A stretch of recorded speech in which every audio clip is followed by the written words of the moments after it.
الحمد لله نحمده ونستعينه ونستغفره ونؤمن به ونتوكل عليه ونعوذ بالله من شرور أنفسنا ومن سيئات أعمالنا من يهده الله فلا مضل له ومن يضلله فلا هادي له ونشهد أن لا إله إلا الله وحده لا شريك له ونشهد أن محمدا عبده ورسوله أما بعد أعوذ بالله من الشيطان الرجيم بسم الله الرحمن الرحيم يا أيها الذين آمنوا كتب عليكم الصيام كما كتب على الذين من قبلكم لعلكم تتقون صدق الله العظيم إن الله وملائكته يصلون على النبي يا أيها الذين آمنوا صلوا عليه وسلموا تسليما اللهم صل على سيدنا ومولانا محمد وعلى آله وأصحابه وبارك وسلم اللهم صل على سيدنا ومولانا محمد وعلى آله وأصحابه وبارك وسلم الصلاة والسلام عليك يا سيدي يا رسول الله وعلى آلك وأصحابك يا سيدي يا حبيب الله اللہ تبارک و تعالی وحدہ لا شریک کا بے پایاں فضل و کرم اور احسان و انعام ہے کہ جس نے باعث تخلیق کائنات رحمت للعالمین شافع روز جزا خاتم النبیین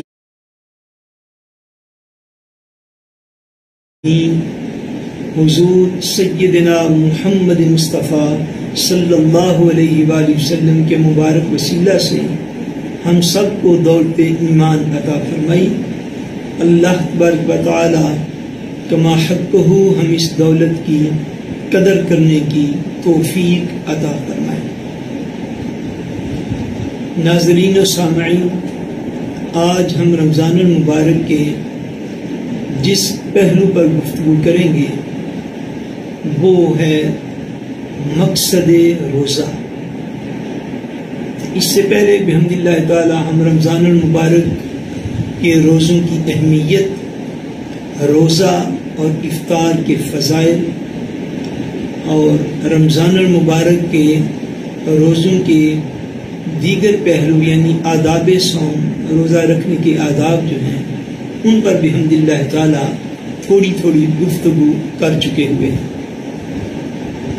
آج ہم اس امر پر غور کریں گے کہ رمضان المبارک کا روزہ جو ہے وہ ہمارے لیے مسلمانوں پر فرض کیوں کیا گیا ہر کام کا یقیناً کوئی نہ کوئی مقصد ہوتا ہے جو حکم دیا جاتا ہے اس میں کوئی نہ کوئی حکمت ہوتی ہے اس سے کوئی نہ کوئی نتیجہ پیدا کرنا مقصود ہوتا ہے اس لیے اللہ تبارک و تعالیٰ نے ہمیں نظام حیات کے طور پر زندگی کے نظام کے طور پر اپنا دین عطا فرمایا اور اپنے دین کی بنا جن 5 چیزوں پر رکھی اس کی بنیاد جن 5 چیزوں پر رکھی ان 5 چیزوں میں ایک رمضان المبارک کے روزے کی فرضیت بھی ہے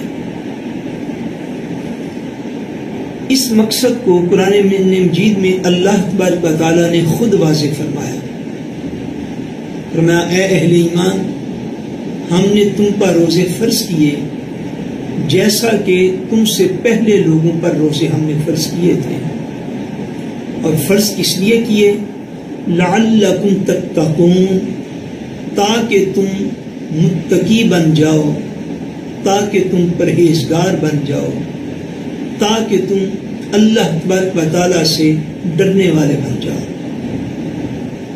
یعنی روزہ رکھوانے کا مقصد محض تمہیں بھوکا پیاسا رکھنا نہیں ہے روزہ رکھوانے کا مقصد محض تمہیں کچھ دیر کے لیے نفسانی خواہشات سے دور کرنا نہیں ہے روزہ رکھوانے کا مقصد چند آداب بتا کر کہ تم کسی کو برا بلا نہ کہو، بالخصوص روزے کی حالت میں جھوٹ نہ بولو، غیبت نہ کرو، بری باتیں فحاشی اریانی کی باتیں نہ کرو۔ یہ جو سارے آداب شریعت نے ارشاد فرمائے، آخر ان کا کوئی نہ کوئی تو مقصد ہے۔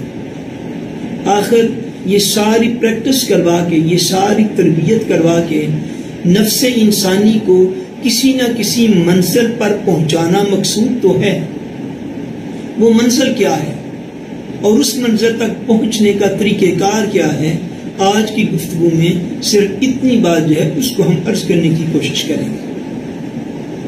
اللہ تبارک و تعالیٰ نے ایک لفظ میں اس منزل کا ارشاد فرمایا تمہیں یہ جو سارا صبح و سحری سے لے کر شام تک روزہ رکھوائیں گے، پورا مہینہ رکھوائیں گے، تو اس کا ایک مقصد ہے۔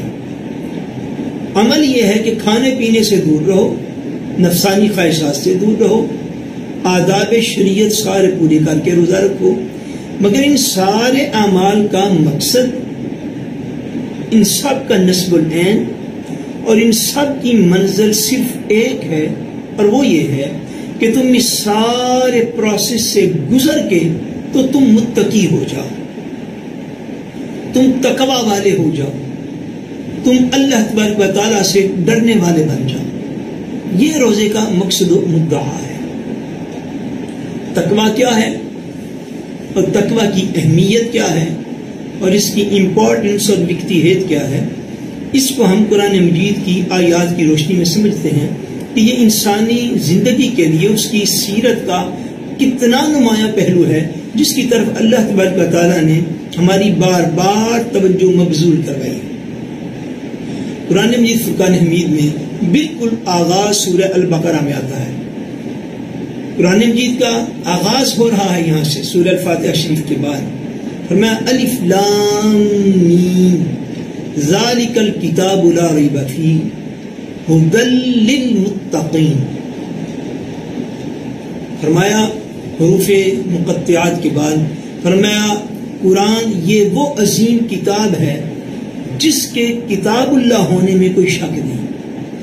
ھدی للمتقین، قرآن ہدایت دیتا ہے متقین کو۔ یہ متقین کون ہے؟ یہ وہی منزل ہے جس کی خبر روزہ دار کو دی جا رہی ہے۔ وہاں کیا ارشاد فرمایا لعلکم تتقون، تمہارے اوپر روزہ اس لیے فرض کیا ہے کہ تم متقی ہو جاؤ۔ اب قرآن مجید یہاں پہ کیا ارشاد فرما رہا ہے؟ فرمایا ہم ہدایت ان کو دیں گے اس کتاب سے، ہدایت کا کامل فیض، ہدایت کا مکمل فیض، اور ہدایت کا جو ہے وہ عظیم اپنے دلوں میں اتارنے والے وہ لوگ ہوں گے، مکمل طور پر اس کتاب سے فیضیاب وہ ہوں گے۔ کون سے لوگ؟ فرمایا یہ کتاب ہدایت ہے متقین کے لیے۔ اب آگے چلیے، قرآن مجید کے ایک دو میں مقامات کی خدمت میں عرض کرتا ہوں۔ قرآن مجید نے ارشاد فرمایا اس موقع پر جب حج کے احکام نازل فرمائے، فرمایا وَتَزَوَّدُوا، اے لوگو حج کے لیے سامان سفر تیار کر لو۔ جب حج پہ جانے لوگو تو حج پہ جانے کا سارا سامان سفر تیار کرو۔ موجودہ دور میں یوں کہنا چاہیے کہ اپنی ٹکٹس جو ہیں، ایئر لائن کی ٹکٹیں جو ہیں وہ لے لو، اپنے ہوٹل جو ہیں وہ بک کروا لو، ٹرانسپورٹ کا سارا انتظام کر لو، جتنے دن تم نے وہاں پہ رہنا ہے اس کے لیے اپنا جیب خرچ جو ہے وہ بھی ساتھ لے لو۔ جو تمہارے زیر کفالت لوگ تمہارے گھروں میں پیچھے رہ جائیں گے ان کو بھی اتنی دیر کا خرچ دے کر جاؤ تاکہ وہ کسی کے آگے دستے سوال دراز نہ کرتے پھریں۔ وَتَزَوَّدُوا، اپنا سارا سامان سفر جو اس کی تیاری کر لو، وہ لے لو، مگر یہ چیز ذہن نشین رکھو فَإِنَّ خَيْرَ الزَّادِ التَّقْوَىٰ، بے شک بہترین زاد راہ جو ہے، بہترین سامان سفر جو ہے وہ تقویٰ ہے۔ یہ پھر وہی بات ہے، ناظرین پوری توجہ سے ان باتوں کو سمجھیں۔ قرآن مجید کی ہدایت کا کامل فیض دینے کی بات کی، فرمایا اس کی ہدایت متقین کے لیے ہے۔ حج کے احکام کا ذکر فرمایا، کہ فرمایا کہ لوگوں حج پہ جاؤ، سارا سامان سفر ساتھ لے لو، مگر یہ چیزیں نشین کر لو، بہترین سامان سفر جو تم ساتھ رکھو گے وہ تقویٰ ہے۔ اب یہ متقین کیا ہے، تقویٰ کیا ہے؟ فرمایا یہی کچھ تمہیں بنانا مقصود ہے تمہارے روزوں سے، لعلکم تتقون، تاکہ تم متقی ہو جاؤ، تاکہ تم پرہیزگار ہو جاؤ۔ قرآن مجید فرقان حمید کا ایک اور مقام میں آپ کی خدمت میں عرض کرتا ہوں۔ اللہ تعالیٰ ارشاد فرماتے، فرمایا وَسَارِعُوا إِلَىٰ مَغْفِرَةٍ مِّن رَّبِّكُمْ وَجَنَّةٍ عَرْضُهَا السَّمَاوَاتُ وَالْأَرْضُ أُعِدَّتْ لِلْمُتَّقِينَ۔ فرمایا اے لوگو، تم سب کے سب دوڑو اللہ تبارک و تعالیٰ کی بخشش کی طرف، تم دوڑ پڑو، جلدی کرو، بہت جلدی کرو، دوڑو کس طرف؟ اللہ تعالیٰ کی بخشش اور مغفرت کی طرف۔ اور کس طرف؟ بجنت، اور اس جنت کی طرف دوڑو، عرضها السماوات والارض، کہ جس جنت کی چوڑائی اتنی ہے جتنے زمین و آسمان ہے، اعدت للمتقین، فرمایا جنت کی طرف دوڑو، اللہ کی مغفرت اور بخشش کی طرف دوڑ لگا دو، مگر یاد رکھو یہ جنت تیار کی گئی ہے ان کے لیے جو کہ متقین ہیں۔ یہ سارا کچھ دیکھیے، تقویٰ کیا چیز ہے، پرہیزگاری کیا چیز ہے، تقویٰ کی منزل کیسی منزل ہے کہ اگر اللہ حج پہ حاجیوں کو روانہ کرنے، جب حاجی حج پہ روانہ ہونے لگے تو انہیں ارشاد فرماتا ہے کہ صرف اپنا بینک بیلنس نہ ساتھ لینا، صرف اپنے لیے جو ہے چند $1000 نہ ساتھ لے لینا، ساتھ جاتے ہوئے تقویٰ کو ساتھ رکھنا۔ کتاب ہدایت کی بات کرتا ہے، فرماتا ہے اس کتاب سے فیضیاب انہیں کروں گا کامل طور پر جو کہ متقین ہیں۔ جنت کی بات کرتا ہے کہ جنت کی طرف دوڑ لگا دو، اللہ کی بخشش اور مغفرت کی طرف، اور فرماتا ہے کہ جنت ہم نے ان کے لیے تیار کی ہے، ان کے لیے، فرمایا جو کہ متقین ہیں۔ اب آگے سنیے قرآن مجید کے فرمان، ایک سے زائد جگہ پہ اللہ تبارک و تعالیٰ نے قرآن مجید میں ارشاد فرمایا وَالْعَاقِبَةُ لِلْمُتَّقِينَ، فرمایا سنو لوگو، آخرت ہے نا جو آخرت صرف متقین کے لیے ہے، آخرت صرف پرہیزگاروں کے لیے ہے، آخرت تقوی والوں کے لیے ہے۔ اس سے آگے چلیے، اللہ تبارک و تعالیٰ کیا خوب ارشاد فرماتے ہیں متقین کے لیے، فرمایا وَاعْلَمُوا أَنَّ اللَّهَ مَعَ الْمُتَّقِينَ، فرمایا لوگوں جان لو بے شک اللہ متقین کے ساتھ ہے، اللہ پرہیزگاروں کے ساتھ ہے، اللہ اپنا خوف رکھنے والوں کے ساتھ ہے۔ اور اس سے بھی بڑھ کر کیا کمال خوشخبری اللہ تبارک و تعالیٰ نے عطا فرمائی متقین کو، تقوی والوں کو، کیا کمال شان عطا فرمائی، کیا کمال خوشخبری عطا فرمائی، اور حد فرما دی اپنے کرم کی، فرمایا ان اللہ، قرآن مجید ہے، فرمایا ان اللہ یحب المتقین، فرمایا لوگوں ذہن نشین کا اس بات کو، بے شک اللہ متقین سے محبت فرماتا ہے، سبحان اللہ، فرمایا اللہ اپنے اولیاء سے محبت کرتا ہے، اللہ صالحین سے محبت کرتا ہے، اللہ متقین سے محبت کرتا ہے۔ میں کتنی آیات آپ کی خدمت میں پیش کر چکا ہوں، اس سے زیادہ بھی پیش کی جا سکتی ہے، مگر ایک لہجہ رک کر سوچئے، یہ کون سی منزل ہے جس کے لیے بندہ مومن کو رمضان المبارک کے 30 دن میں تیار کروانا مقصود ہے؟ یہ کون سی منزل ہے؟ یہ کون سا نصب العین ہے؟ یہ کون سا ٹارگٹ ہے؟ یہ کون سی وہ عظیم وہ چیز ہے جس کے لیے ایک مسلمان کو تیار کیا جا رہا ہے؟ یہ وہ منزل ہے کہ جس منزل پہ پہنچنے والے مسافروں کے ساتھ اللہ کی معیت ہوتی ہے، یہ وہ منزل ہے کہ جس منزل پر پہنچنے والے مسافروں کے ساتھ اللہ محبت فرماتا ہے۔ فرمایا تمہیں خواہ بھوکا نہیں رکھا جا رہا، تمہیں خواہ پیاسا نہیں رکھا جا رہا، تمہیں بے فائدہ نفسانی خواہشات سے دور نہیں کیا جا رہا، اس لیے کیا جا رہا ہے کہ جب اس منزل پر پہنچو گے اللہ کی محبت تمہارا استقبال کرے گی، جب اس منزل پر پہنچو گے اللہ کی معیت تمہارا استقبال کرے گی، جب اس منزل پر پہنچو گے ساری عمر تم اللہ کے محب رہے ہو۔ یہ ایک ایسی منزل بھی ہے کہ جب اس منزل پر جا پہنچو گے تمہیں پتہ چلے گا کہ اب خود تم اللہ کے محبوب بن گئے ہوئے ہو. ان اللہ یحب المتقین، اللہ متقین سے محبت فرماتا ہے. مگر یہ منزل کیسے ملے گی؟ یہ خوبصورت منزل تک ہم کیسے پہنچیں گے؟ اس خوبصورت انجام تک ہم کیسے پہنچیں گے؟ اس کا صرف اور صرف ایک پہلو اس گفتگو میں ظاہر کرنا مقصود ہے، اور وہ اس کا لغوی معنی ہے جو اس کے اصطلاحی معنی میں پر بھی روشنی ڈالتا ہے. سب سے عام فہم معنی لعلکم تتقون فرمایا تاکہ تم متقی ہو جاؤ. متقی، تقوی، اس کا سب سے عام فہم معنی جو اردو میں آپ کو مفسرین کے ہاں، مترجمین کے ہاں ملے گا، وہ کیا ہے؟ وہ یہ ہے کہ متقین کا، تقوی کا معنی بالعموم کیا جاتا ہے پرہیزگار. متقین کا معنی بڑی ہدی للمتقین، یہ ہدایت ہے پرہیزگاروں کے لیے. اعدت للمتقین، یہ جنت تیار کی گئی ہے پرہیزگاروں کے لیے. لعلکم تتقون، تاکہ تم بن جاؤ کیا؟ پرہیزگار بن جاؤ. یعنی تقوی کا عام فہم اور بڑا انٹرسٹنگ معنی جو ہے وہ یہ ہے کہ تم متقی بن جاؤ. اور متقی کا مفہوم اردو میں مزید آسان یہ ہے پرہیزگار. پرہیزگار کا کیا مطلب؟ پرہیزگار کا مطلب ہے کسی کام سے رکنے والا.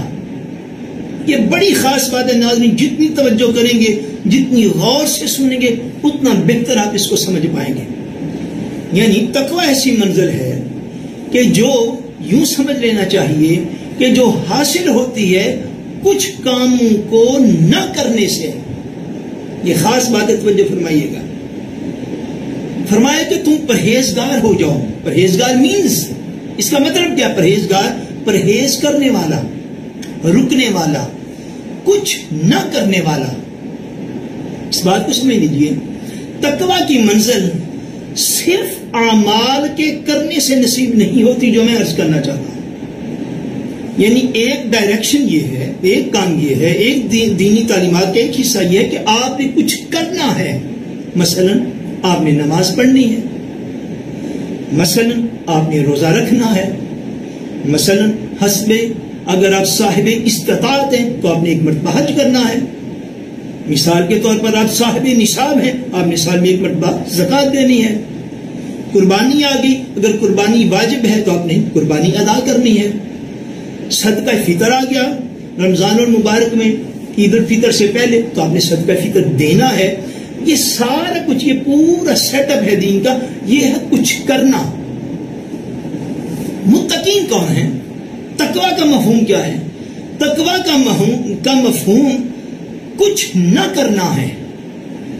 تقوی کا مفہوم کچھ کرنا نہیں بنتا، جو اس کا لغوی معنی ہے. اسی کی روشنی میں آج کی بات ہے کہ تقوی کا مفہوم یہ ہے کہ پرہیزگار. پرہیزگار کا مطلب کچھ نہ کرنے والا، دور رہنے والا، کچھ چیزوں سے پرہیز کرنے والا. اب دین کا ایک شعبہ یہ ہے کچھ کرنا، یاد رکھیے. دین کا دوسرا شعبہ یہ ہے کچھ نہ کرنا، کہ دین کچھ اعمال سے منع کرتا ہے، کچھ اعمال سے روکتا ہے، کچھ اعمال پہ بین لگاتا ہے. وہ جو کچھ نہ کرنا ہے اس میں جو بڑی بڑی چیزیں یہ ہیں، وہاں پہ کیا ارشاد فرمایا اے لوگوں قتل ناحق نہ کرو، اے لوگوں شراب نہ پیو، اے لوگوں اپنے مالوں میں سود کے کاروبار مومنوں نہ کرو، اے لوگوں بدکاری نہ کرو، زنا نہ کرو، اے لوگوں والدین کی توہین، بے ادبی اور گستاخی نہ کرو، اے بندگان خدا تم جھوٹ نہ بولو، اے اللہ کے بندو تم غیبت نہ کرو. ایک لسٹ یہ ہے کہ آپ نے یہ کام کرنا ہے، ایک لسٹ یہ ہے کہ آپ نے یہ کام نہیں کرنا. یاد رکھیے تقوی صرف کرنے سے نصیب نہیں ہوگا. تقوی کی دولت صرف نماز پڑھنے سے نہیں ملے گی. تقوی کی دولت صرف اذکار کرنے سے، صرف وظائف کرنے سے، صرف جو ہے وہ نوافل ادا کرنے سے، صرف مال دینے سے نہیں ملے گی. تقوی کی دولت کا پہلا مفہوم یہ ہے کہ اللہ متوجہ اس طرف کر رہا ہے کہ متقین ہوتے ہیں پرہیزگار. پرہیزگار کا مطلب کہ وہ کچھ چیزوں سے رکتے بھی ہیں، اس بات کو ذہن نشین فرما لیجئے، تقویٰ کی دولت اس وقت تک نصیب نہیں ہو سکتی کہ جب تک بندہ نماز کا پابند بھی نہ ہو اور جھوٹ بولنے سے گریز بھی نہ کرے، وہ روزے کا پابند بھی ہو اور وہ غیبت بھی چھوڑ دے، وہ اللہ تبارک و تعالیٰ کے حضور اذکار اور وظائف کا پابند بھی ہو مگر وہ بدکاری کو چھوڑ بھی دے، وہ اللہ تبارک و تعالیٰ کی راہ میں مال کو خرچ کرنے والا بھی ہو مگر وہ چوری، ڈاکے اور کرپشن کے مال سے دور رہنے والا بھی ہو، وہ زکوٰۃ دینے والا بھی ہو مگر وہ سود سے بچنے والا بھی ہو، وہ حج کرنے والا بھی ہو مگر وہ بے حیائی سے رکنے والا بھی ہو۔ تقویٰ کی منزل یاد رکھیے لمبے چوڑے وظائف سے خالی نصیب نہیں ہو سکتی، تقویٰ کی منزل ساری رات مصلی پہ محض کھڑے ہونے سے نصیب نہیں ہو سکتی، تقویٰ کی منزل نصیب تب ہے، ایک ہی کلیہ ہے، ایک ہی اس کی فلسفی ہے، ایک ہی اس کا ٹوٹل، دو لفظوں میں جو میں بات عرض کروں، تقویٰ کا پہلی اینٹ، پہلی منزل، اس کی شروعات اس بات سے ہے کہ بندہ فرائض کا پابند ہو اور حرام سے درگزر کرنے والا بھی ہو، ساری عمر فرائض کی پابندی رہے مگر حرام سے درگزر نہ کرے۔